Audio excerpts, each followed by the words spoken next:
Hey everyone, in this video I will be showing you how to edit images by using Gemini AI API, and for this we will be using the latest Gemini 2.5-flash-image or Nano Banana model. So this particular model wasn't available for free in the API, and Google just came up with the update saying this particular model is free only for this weekend through API. In case if you are watching this video in the future, not exactly sure if this particular model will be free. If it's not free, you need to just pay and get it. First, just Google AI Studio. You'll be getting this first link. Click it and make sure that you are signing in with your Google account. To the left, you are having documentation. Click it. And here to the left, under core capabilities, we are having image generation. Click it. So here we will be having a sample code how we can generate images with the Nano Banana or 2.5 Flash.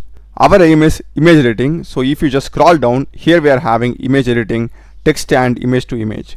So we are going to do it for Python, and here is basically the code. We are passing a image, and along with that we are even passing the prompt, and it just changes it. So we can make use of this particular code that is available over here. So I will just copy this code, and here I'm having a empty Python file. Let me paste it, and we need to add two things now. One is we need to add the API key over here. Also we need to add an image, and before doing that we need to install the Google package. So to get the latest package, here we are having API reference. Just open it and click on Python. Here we will be having the latest pip command, and also we'll have a guide how you need to add the API key. So simply copy this and open your terminal, run this particular command, and in the meantime we can just copy this. We need to put it inside the client. So you can directly put the API key over here, or you can have it in an environment variable and access it. That's up to you. So to get the API key, go to Google AI Studio, click on get API key, and to the top we will be having create API key. Click it and just select any project over here and click on create API key. This will generate an API key, and make sure that you don't share this API key to anyone. Copy it, and you can even delete it. That's up to you. Now let's just go here and paste this API key. Now let me add a image.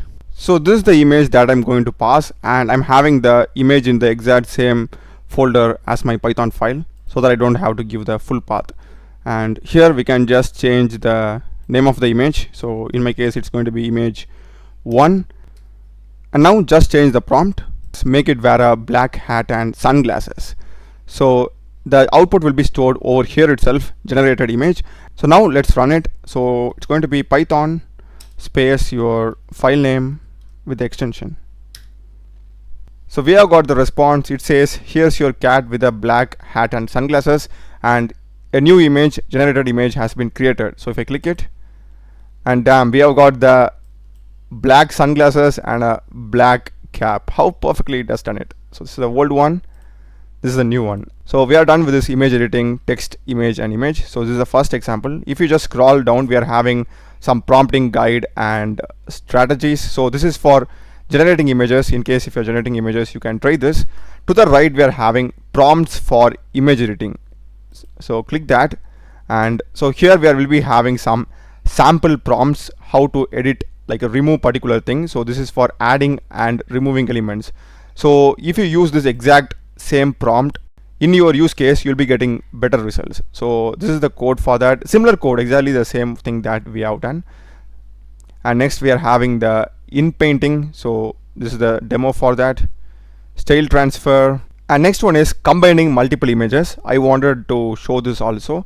So here is an example, input 1, input 2, and you will be getting the output like this. So we can try this. I will just copy the code and put it over here. I have done few changes over here. So here we can input multiple images. The only difference is we are passing another image reference in the contents. That's the only change. It's exactly the same code. So for this example, I'm passing the cat image, and here I'm having a bag.png. So I'm just going to give it a prompt like just combine both. So this is the bag image, this is the cat image, and this is the output that it has generated. it has just put it over here on a table. That's so beautiful how it has combined. So this is with passing multiple images, and if you just scroll down, we'll be having some more examples, high detail preservation. Like you can just go through it, and we are having some limitations also. You can just check that out, and some best practices. Another main difference is when to use ImageGen and when to use the native image model, because ImageGen is also like a image generation model of Gemini, and apart from that they're having this 2.5 image preview, so you can just like read it through which is best and suits your use case. Do check the playlist of my channel. Done a lot of videos in programming and AI tools. Subscribe me. Thanks for watching.